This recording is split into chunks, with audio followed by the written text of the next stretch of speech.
اعوذ باللہ من الشیطان الرجیم بسم اللہ الرحمن الرحیم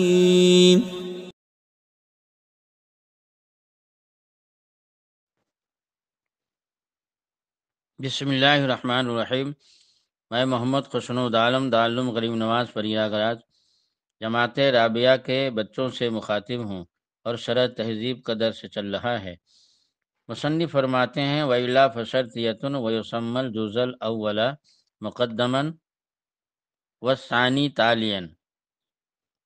ورنہ شرطیہ ہے اور جزء اول کا نام مقدم رکھا جاتا ہے اور ثانی کا تالی۔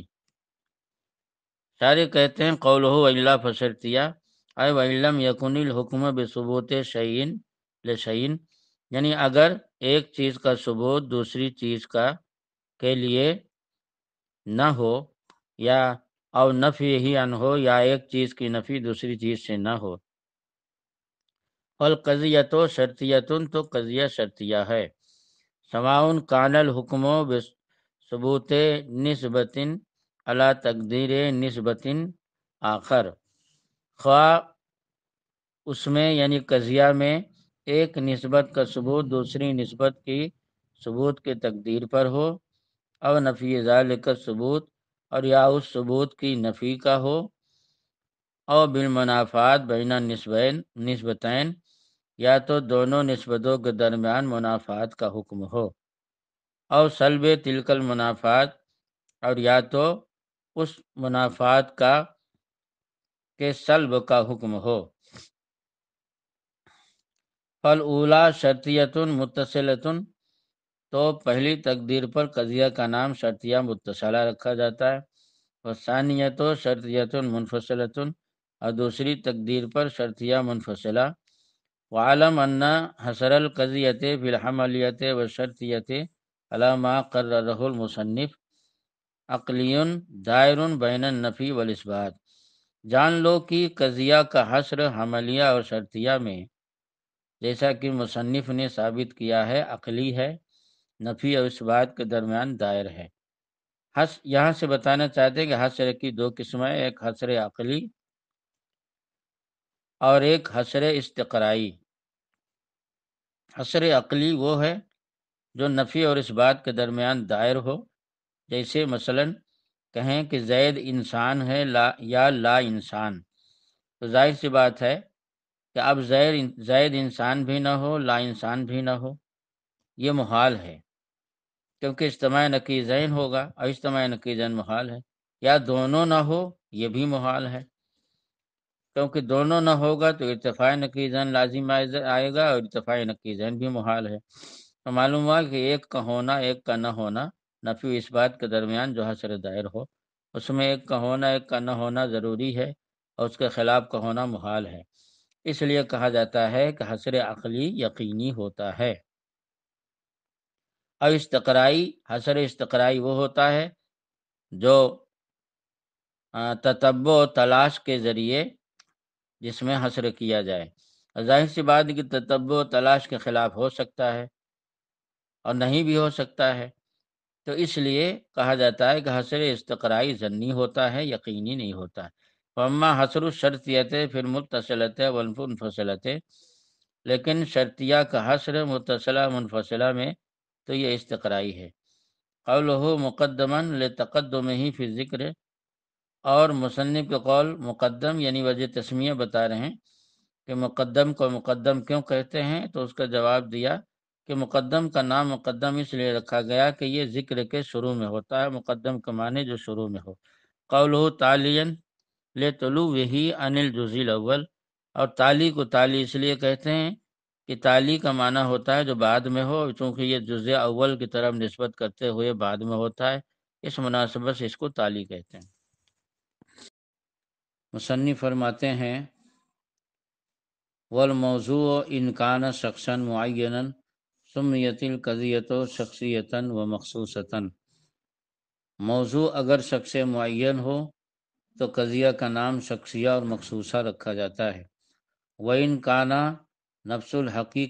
الحقیقت، اگر موضوع نفس حقیقت ہو فتبیتن تو اس کا نام طبیعہ رکھا جاتا ہے۔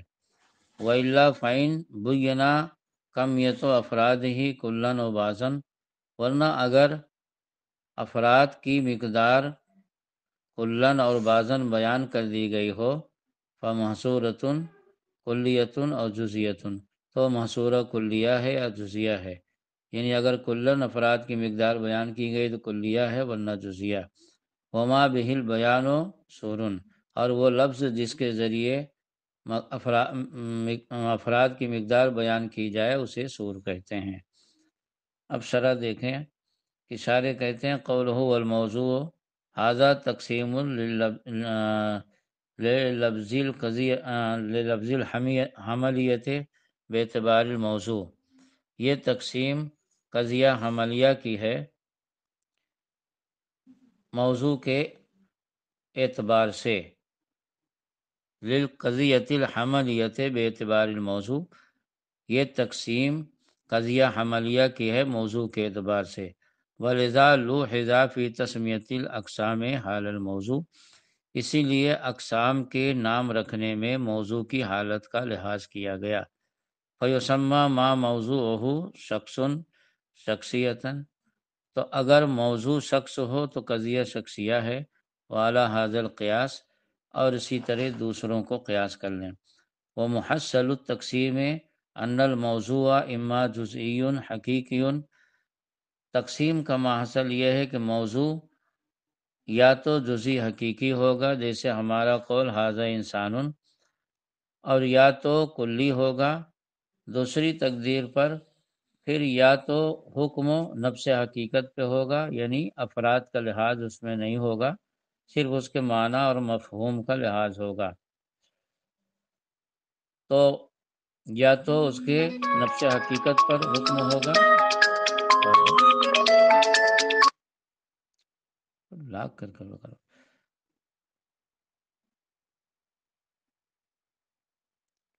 من حیث حیا، اور یا تو طبیعت پر حکم ہوگا اس کے من حیث حیا یعنی نفس حقیقت کے اعتبار سے افراد کا لحاظ کیے بغیر، او اعلیٰ افراد ہی، اور یا تو افراد پر حکم ہوگا یعنی اس میں افراد کا لحاظ ہوگا۔ وعلی ثانی، پھر دوسری تقدیر پر یعنی جب افراد کا لحاظ ہو، فإما ان یبین کمیت افراد المحکوم علیہ، تو اگر محکوم علیہ یعنی موضوع کے افراد کی مقدار بیان کر دی گئی ہے، بأن یبین ان الحکم علی کلھا ولا بعضھا، اس طرح کہ حکم تمام افراد پر ہے یا بعض پر ہے، او لا یبین ذالک، اور یا تو افراد کو بیان ہی نہیں کیا گیا، بل یحمل، بلکہ اس کو محمل چھوڑ دیا گیا ہے۔ فالاول شخصیت، تو پہلی تقدیر پر قضیہ کا نام شخصیہ ہے، والثانی طبیعت، اور دوسری تقدیر پہ طبیعیہ ہے، والثالث محصورۃ، اور تیسری تقدیر پر محصورہ ہے، والرابعۃ محملۃ، اور چوتھی تقدیر پر محملہ ہے۔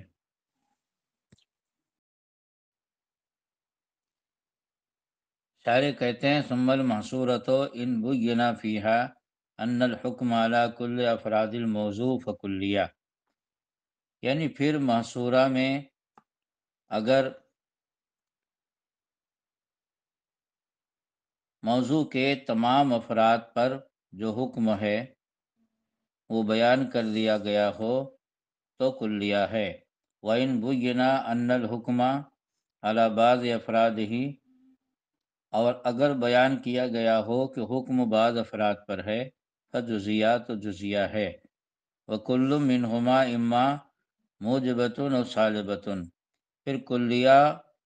کی دو قسمیں ہیں اور جزیہ کی بھی دو قسمیں ہیں، یعنی کلیہ موجبہ اور کلیہ سالبہ، اسی طرح جزیہ موجبہ جزیہ سالبہ۔ ولا بد فی کل من تلک المحصورات الاربع من امر یبین کمیت افراد الموضوع، پھر چاروں محصورات میں سے ایک ایسی چیز ہونی چاہیے، ایک ایسا لفظ ہونا چاہیے جس کے ذریعے موضوع کے افراد کی مقدار بیان کی جائے۔ یسمى ذلك الامر بالسور، اور اسی چیز کا نام سور ہے، یعنی جس لفظ کے ذریعے موضوع کے افراد کی مقدار کلن یا بعضاً بیان کی جائے اس لفظ کو سور بولتے ہیں۔ اخذ من سور البلد، اور یہ سور بلد سے لیا گیا ہے، کیونکہ شہر کے کنارے کنارے جو دیوار ہوتی ہے، جس طرح وہ شہر کو گھیرے ہوئے ہوتی ہے، اسی طرح یہ لفظ سور افراد کو گویا گھیرے ہوئے ہوتا ہے، تو احاطہ کے اعتبار سے یہ سور البلد کے مناسب ہے، اس مناسبت سے اس کو بھی سور کہنے لگے۔ اذ کما ان سور البلد محیط بہی، جیسا کہ اس لیے کہ جس طرح شہر کا سور شہر کو گھیرے ہوتا ہے، کذالک ھذا الامر محیط بما حکم علیہ من افراد الموضوع، اسی طرح یہ چیز یعنی یہ لفظ موضوع کے ان افراد کو گھیرے ہوتا ہے جن پر حکم لگایا گیا ہے۔ فسور الموجبۃ الکلیۃ ہوا کل غلام الاستغراق وما یفید معناہما من ای لغۃ کانت، تو موجبہ کلیہ کا سور لفظ کل، لام استغراق، اور کسی بھی زبان میں جو اس کے معنی کا افادہ کرے۔ وسور الموجبۃ الجزیۃ بعض و واحد، اور موجبہ جزیہ کا سور بعض اور واحد ہے۔ وما یفید معناہما، اور جس لغت میں بھی اس کے معنی کا جو لفظ مفہوم ادا کرے وہ سور بنے گا۔ وسور السالبۃ الکلیۃ لا شیء ولا واحد، اور سالبہ کلیہ کا سور لا شیء اور لا واحد ہے۔ ونظائرہما، اور اس کے مثل جو الفاظ ہیں، یعنی جو ان دونوں کا معنی ادا کریں خواہ وہ کسی زبان کے ہوں، وہ اپنے اپنی زبان میں سور بنیں گے۔ وسور السالبۃ الجزیۃ ہوا لیسا بعضو و بعضو لیسا و لیسا کل، اور سالبہ جزیہ کا سور لیسا بعضو ہے اور بعضو لیسا اور لیسا کل، وما یرادفہما، اور وہ الفاظ جو ان کے ہم معنی ہوں۔ ماتن فرماتے ہیں وہ تلازم الجزیہ، اور محملہ جزیہ دونوں کے درمیان لزوم ہے، یعنی محملہ جزیہ کو جزیہ محملہ کو لازم ہے۔ سارے کہتے ہیں وہ قولہ و تلازم الجزیہ علم ان القضایا المعتبرۃ فی العلوم ہی المحصورات الاربع، جاننا چاہیے کہ وہ قضایا جو علوم میں معتبر ہیں، جن کی علوم میں ضرورت پڑتی ہے، وہ صرف 4 قضایا محصورہ ہیں، لا غیر، نہ کہ ان کے علاوہ۔ وذالک لأن المحملۃ والجزیۃ متلازمان، اور وہ اس لیے کہ محملہ اور جزیہ آپس میں ایک دوسرے کو لازم ہیں، یعنی صدق میں دونوں مساوی ہیں۔ اذ کلما صدق الحکم علی افراد الموضوع فی الجملہ، کیونکہ جب جب حکم موضوع کے افراد پر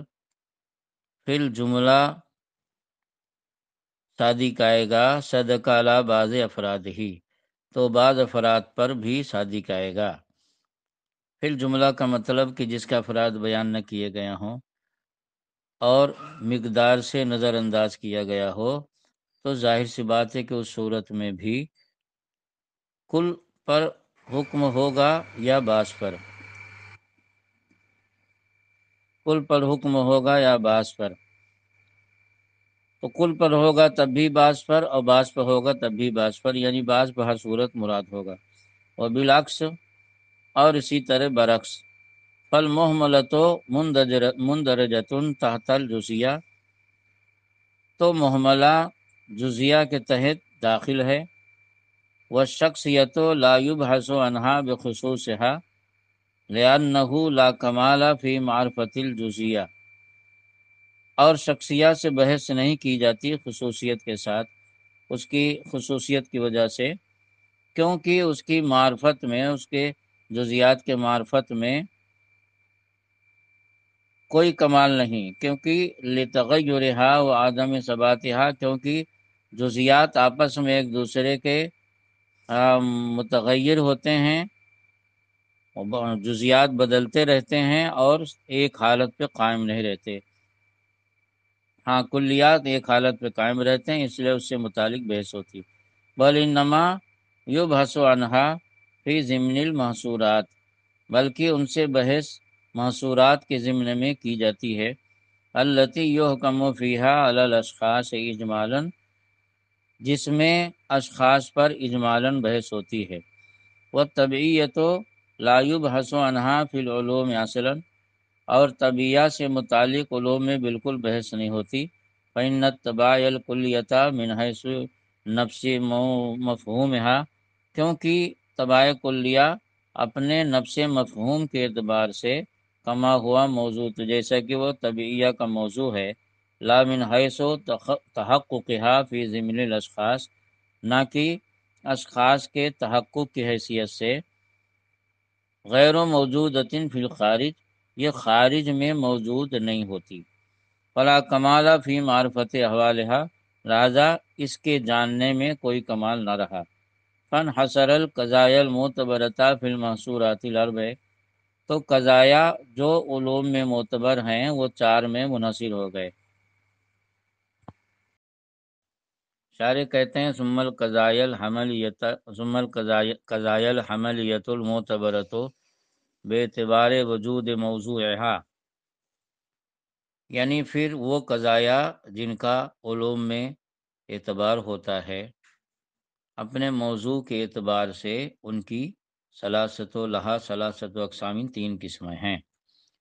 لأن الحکم فیہا اما علی الموضوع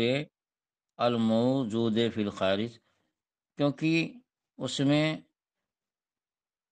یعنی موضوع کے افراد پر حکم ہوگا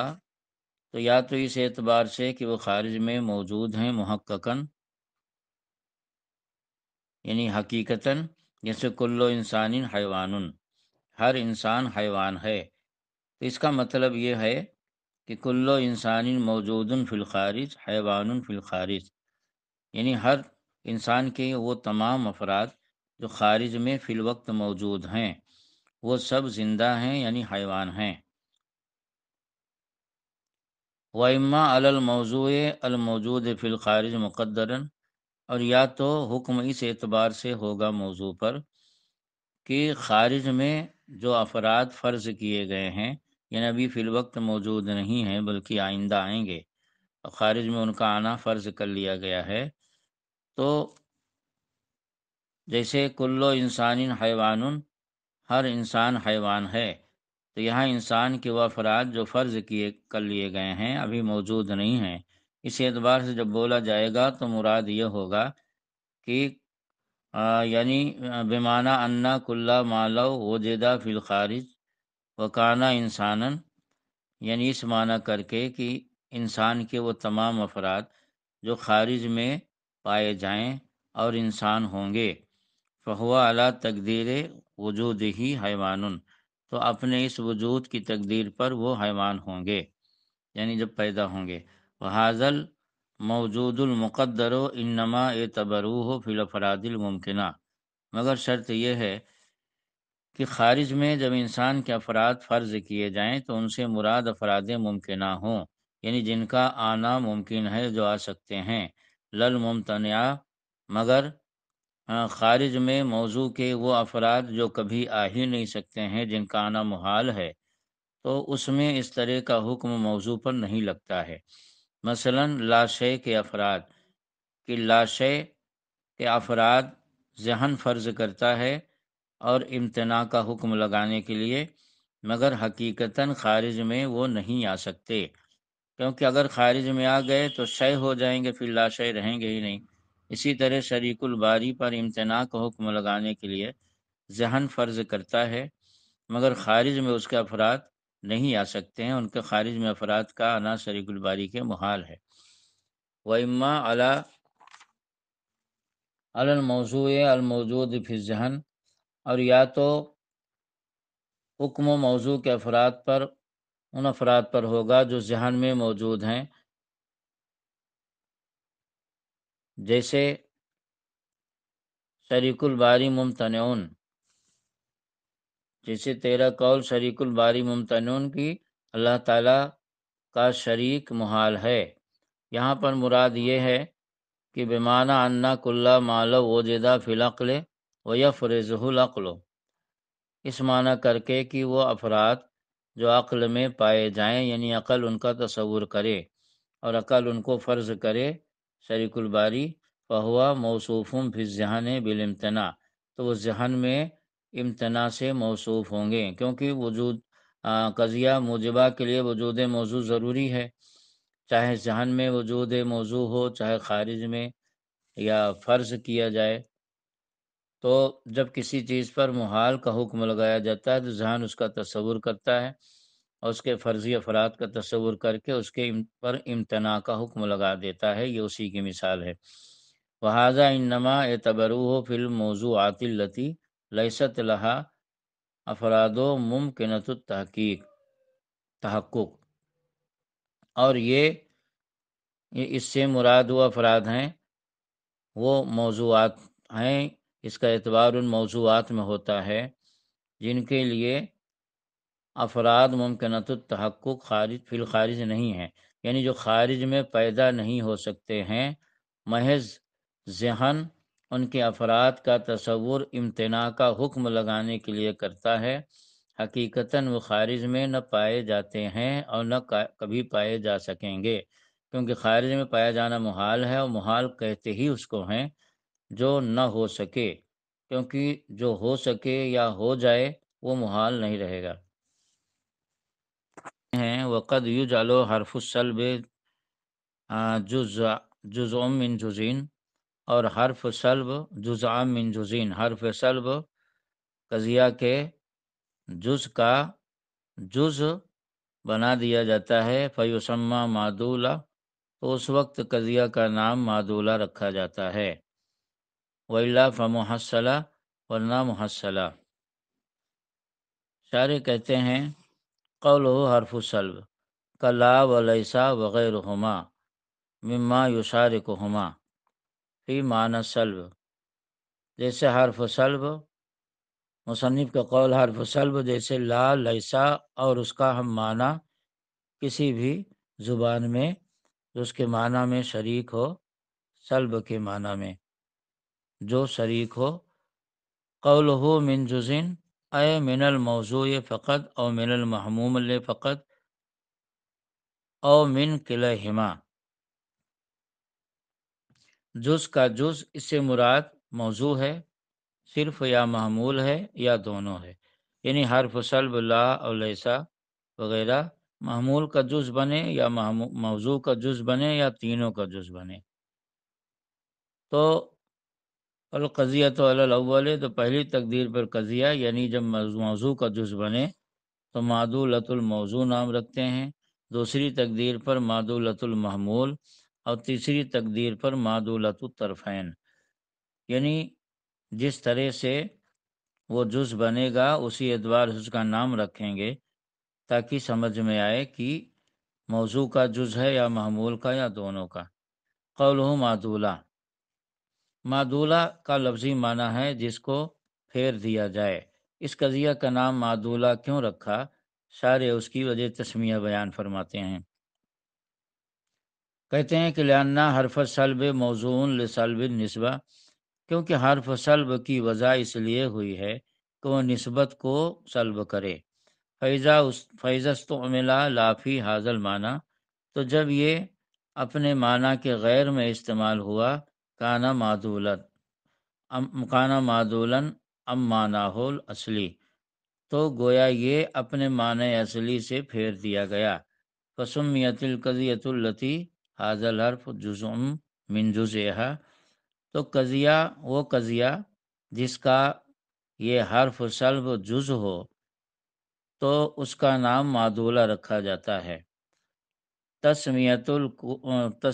للکل باسم الجز، اور یہ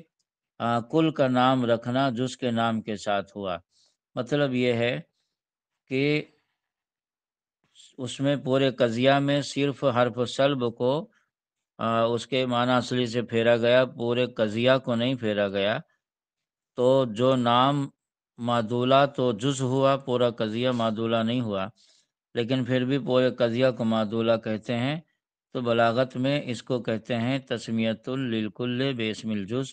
یعنی جز کا نام جو ہونا چاہیے وہ کل کو دے دینا، تو اسی کو بولتے ہیں تسمیۃ للکل باسم الجز، اور یہ جائز ہے قاعدہ کی روح سے کہ جو نام جز کا ہو وہ کل کو دے دیا جائے۔ والقضیۃ التی لا یکون والقضیۃ التی لا یکون حرف السلب جزءا من طرفیہا، اور وہ قضیہ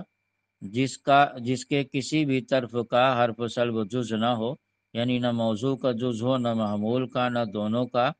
تو تسمى محصلتاً، تو ایسے قضیہ کا نام محصلہ رکھا جاتا ہے، یعنی جب حرف سلب قضیہ کا جز ہو تو معدولہ، اور جب جز نہ ہو تو محصلہ۔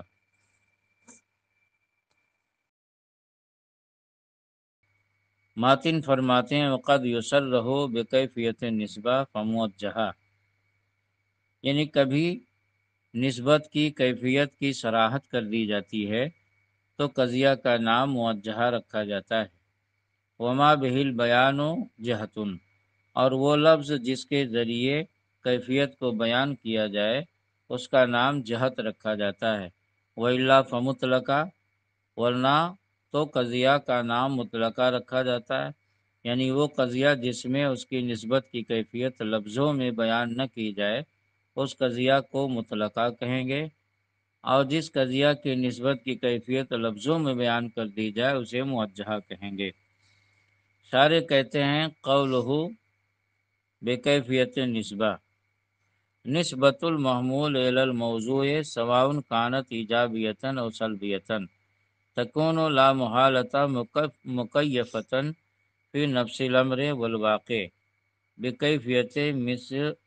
ضرورہ او الدوام او الامکان او الامتناع وغیر ذلک، یعنی محمول کی نسبت موضوع کی طرف کرنا خواہ ایجابیہ ہو یا سلبیہ، یہ یقیناً نفس الامر و واقع میں، ان حقیقت میں کسی نہ کسی کیفیت سے متکیف ہوگی، مثلا ضرورت، دوام، امکان، امتناع وغیرہ۔ فتلک الکیفیت الواقعۃ فی نفس الامر، تو یہ کیفیت جو نفس الامر میں پائی جا رہی ہے تو سما مادۃ القضیہ، اس کا نام مادۃ القضیہ رکھا جاتا ہے۔ ثم قد یسرہ فی القضیۃ بأن تلک النسبۃ مکیفۃ فی نفس الامر بکیفیت قضا، پھر کبھی قضیہ میں صراحت کر دی جاتی ہے کہ وہ نسبت نفس الامر میں فلاں کیفیت سے موصوف ہے۔ فالقضیۃ حینئذ تسمى موجہۃ، تو اس وقت قضیہ کا نام موجہہ رکھا جاتا ہے۔ وقد لا یسرہ بذلک، اور کبھی اس نسبت کی صراحت نہیں کی جاتی ہے۔ فتسمى القضیۃ مطلقۃ، تو اس وقت قضیہ کا نام مطلقہ رکھا جاتا ہے۔ واللفظ الدال علیہا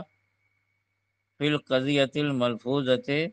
والصورۃ العقلیۃ الدالۃ علیہا فی القضیۃ المعقولۃ تسمى جہت القضیہ،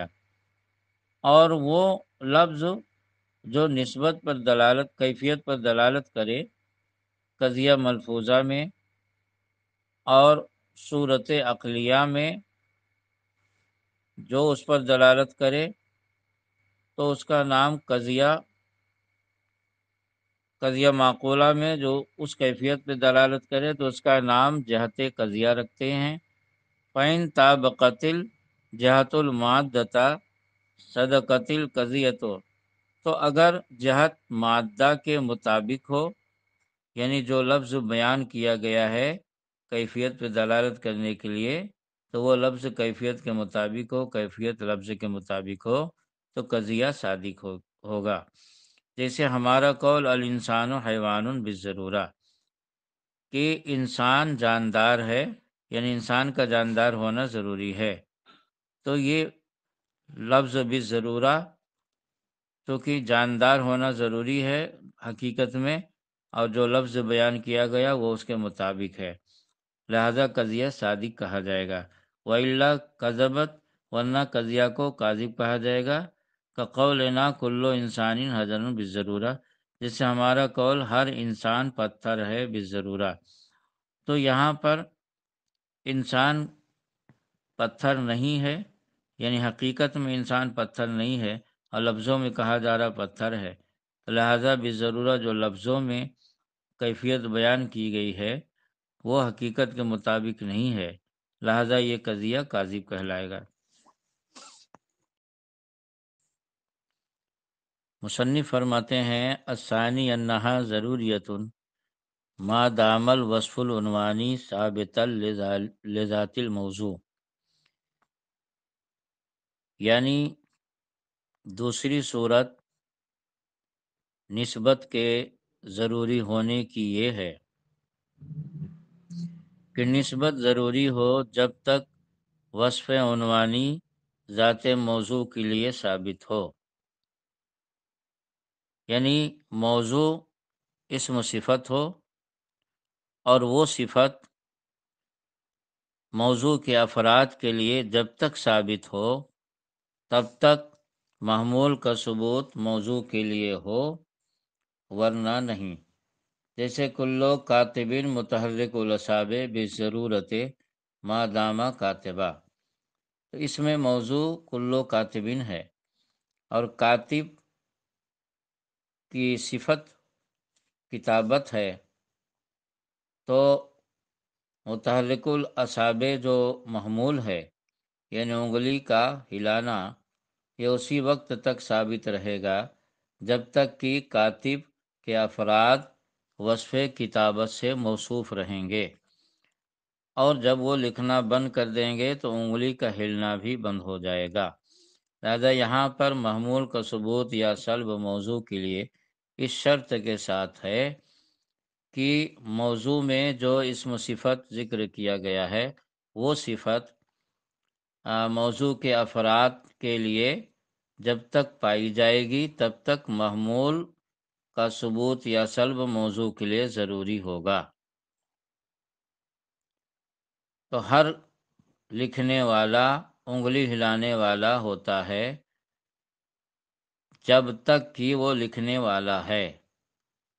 ولا شیء منہ بساکن الاصابع بالضرورت ما دام کاتبہ، اور کوئی کاتب کسی بھی کاتب کا ساکن الاصابع ہونا ضروری نہیں جب تک کہ وہ لکھنے والا ہے۔ فتسمى حینئذ مشروطۃ عامۃ، تو اس وقت قضیہ کا نام مشروطہ عامہ رکھا جاتا ہے، لاشتراط الضرورت بالوصف العنوانی، کیونکہ ضرورت یہاں پر وصف عنوانی کے ساتھ مشروط ہے، اس مناسبت سے اس کو مشروطہ کہا، مشروط ہونے کی وجہ سے۔ وَلِكَوْنِ هَذِهِ الْقَضِيَّةِ عَامٌّ مِّنَ الْمَشْرُوطَةِ الْخَاصَّةِ، اور مشروطہ عامہ میں مشروطہ کی وجہ تسمیہ بتایا اور عامہ کی وجہ تسمیہ بتا رہے ہیں کہ عامہ اس کو کیوں کہتے ہیں، تو کہتے ہیں عامہ اس کو اس لیے کہتے ہیں کہ یہ قضیہ مشروطہ خاصہ کی بنسبت عام ہے، تو وہ چونکہ خاصہ ہے اور یہ اس کے بنسبت عامہ اس سے عام ہے، اس مناسبت سے اس کو عامہ نام رکھا۔ کما سیجیو، جیسا کہ ان قریب مشروطہ خاصہ کا بیان آنے والا ہے۔ بسم اللہ الرحمن الرحیم۔ میں محمد خوشنود عالم دارالعلوم غریب نواز پریاگراج جماعت ثالثہ رابعہ کے بچوں سے مخاطب ہوں، اور شرح تہذیب کا درس چل رہا ہے۔ شارح کہتے ہیں الثالث انہا ضروریت فی وقت معین، اور ضرورت نسبت کی تیسری صورت یہ ہے کہ نسبت ضروری ہو کسی معین اور خاص وقت میں، جیسے کلو قمر منخسف بالضرورت وقت حیلولۃ الارض بینہ و بین الشمس، یعنی ہر قمر، ہر چاند گہن والا ہے، ہر چاند کا گہن والا ہونا ضروری ہے اس وقت جب کہ چاند اور سورج کے درمیان زمین حائل ہو جائے۔ ولا شیء من القمر بمنخسف بالضرورت وقت التربیہ، اور چاند کا گہن والا نہ ہونا ضروری ہے وقت تربی میں۔ وقت تربی کا مطلب یہ ہوتا ہے کہ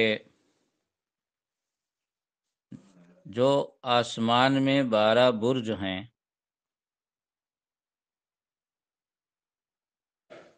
ان برجوں میں سے چوتھے برج میں جب چاند ہوتا ہے تو چاند اور سورج کے درمیان زمین حائل نہیں ہوتی ہے، بیچ میں زمین حائل نہیں ہوتی ہے، لہذا چاند سورج سے براہ راست روشنی حاصل کرتا ہے۔ اس وقت گہن کا نہ لگنا ضروری ہے، کیونکہ جب زمین بیچ میں حائل ہی نہیں تو گہن کا سوال نہیں۔ اور جب چاند اس برج میں چلا جائے جب چاند اور سورج کے درمیان بیچ میں زمین حائل ہو جائے تو اس کو وقت غیر تربی کہتے ہیں۔ فتسمى حينئذ وقتیۃ مطلقۃ، تو اس وقت قضیہ کا نام وقتیہ مطلقہ رکھا جاتا ہے، لتقیید الضرورت بالوقت وعدم تقیید القضیۃ باللا دوام۔ یہ وجہ تسمیہ ہوئی، یعنی وقتیہ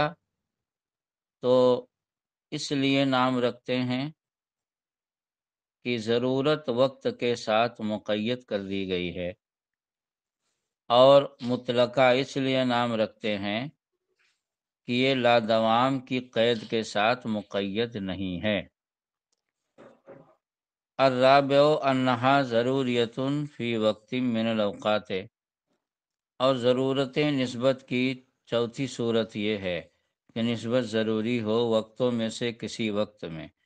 یعنی غیر معین وقت میں، کوئی خاص وقت نہ ہو،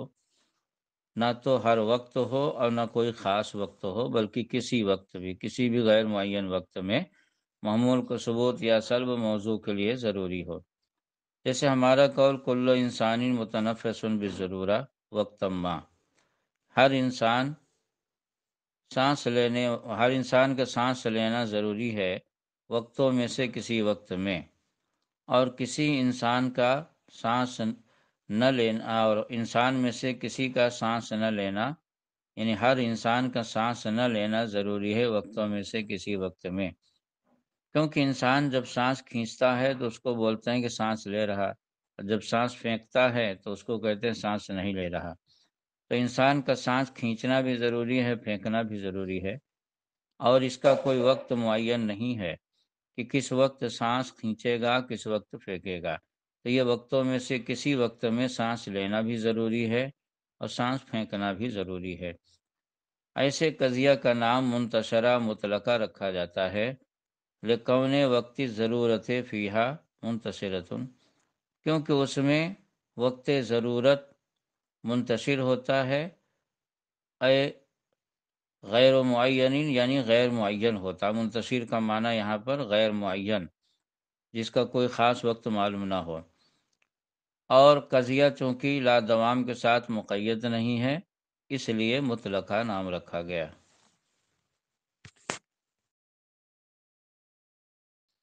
مصنف فرماتے ہیں بے دوامہا ما دام الذات فدائمۃ مطلقۃ، یعنی اب یا تو دوام نسبت کا حکم ہوگا جب تک کہ ذات موضوع موجود ہو، تو ایسے قضیہ کو دائمہ مطلقہ کہتے ہیں۔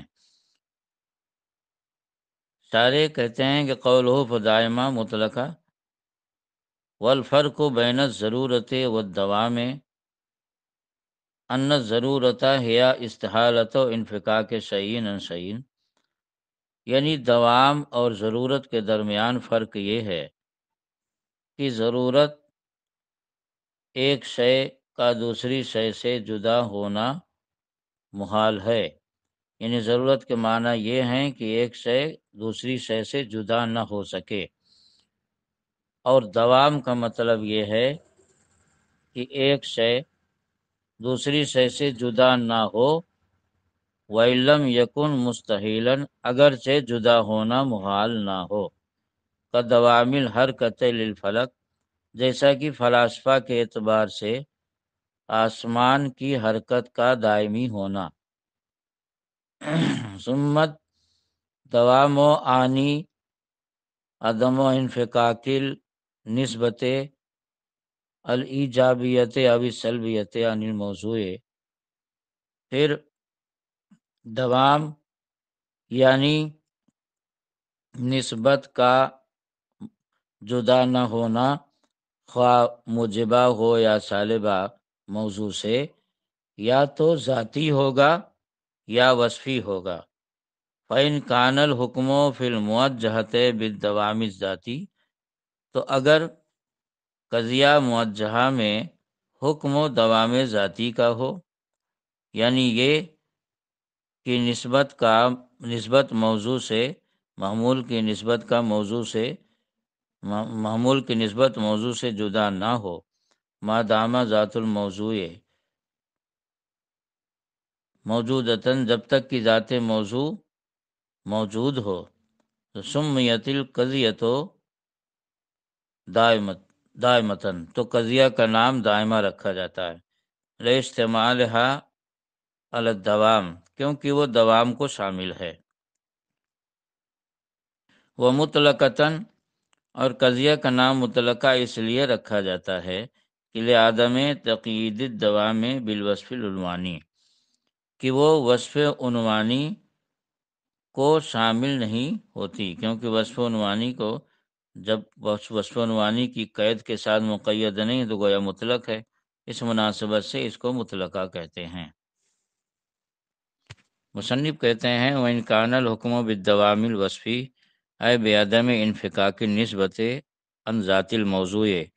ما دام الوصف العنوانی ثابتا لتلک الذات، یعنی اگر حکم قضیہ میں دوام وصفی کا ہو، اور دوام وصفی کا کیا مطلب ہے تو اس کو خود ہی بیان فرمایا، یعنی افراد موضوع سے نسبت کا جدا نہ ہونا، جب تک کہ افراد موضوع وصف عنوانی سے متصف ہوں۔ ذات موضوع سے مراد یہاں پر افراد موضوع ہیں، اور وصف عنوانی سے مراد موضوع یعنی جس لفظ سے موضوع مشتق ہو۔ مثال کے طور پر کلو کاتبین متحرک الاصابع، تو کلو کاتبین متحرک الاصابع میں موضوع لفظ کاتب بنا، جو کتابت سے وصف کتابت سے مشتق ہے، لہذا موضوع کے افراد مثلا جو کاتب ہیں وہ جب تک وصف کتابت سے متصف رہیں گے تب تک انگلی ہلے گی، اور جب لکھنا بند کر دیں گے تو انگلی نہیں ہلے گی۔ تو وصف اسی کو کہتے ہیں وصف عنوانی کی شرط کے ساتھ محمول موضوع کے لیے ضروری ہو، ایجاباً یا سلباً۔ سمیت عرفیتاً، تو ایسی صورت میں قضیہ کا نام قضیہ عرفیہ رکھا جاتا، موجہہ عرفیہ، یہ موجہات کا بیان چل رہا ہے، عرفیہ عامہ، لأنہ وجہ تسمیہ یہاں سے بیان کر رہے ہیں کہ لأنہ اہل العرف یفہمون ھذا المعنی من القضیۃ السالبۃ بل من الموجبۃ ایضا عند الاطلاق، کیونکہ اہل عرف یعنی عام بول چال میں قضیہ سے یہی معنی لوگ سمجھتے ہیں، موجبہ ہو خواہ سالبہ، بولنے کے وقت، یعنی جب بولا جاتا ہے کہ کلو کاتبین متحرک الاصابع، تو کہ ہر لکھنے والا انگلی ہلانے والا ہے، تو اس سے یہی سمجھا جاتا ہے کہ جب تک یہ لکھ رہا ہے تبھی تک اس کی انگلی متحرک رہے گی، اور جب لکھنا بند کر دے گا تو انگلی حرکت کرنا بند کر دے گی۔ تو چونکہ عام طور سے یہی معنی سمجھتے ہیں، اس لیے اس کو عرفیہ کہا۔ اور عامہ کیوں کہا؟ تو اس کی وجہ بھی آگے آ رہی۔ فَإِذَا قِيلَ كُلُّ كَاتِبٍ مُتَحَرِّكُ الْأَصَابِعِ، تو جب بولا جائے کہ ہر کاتب، ہر لکھنے والا انگلی ہلانے والا ہے، تو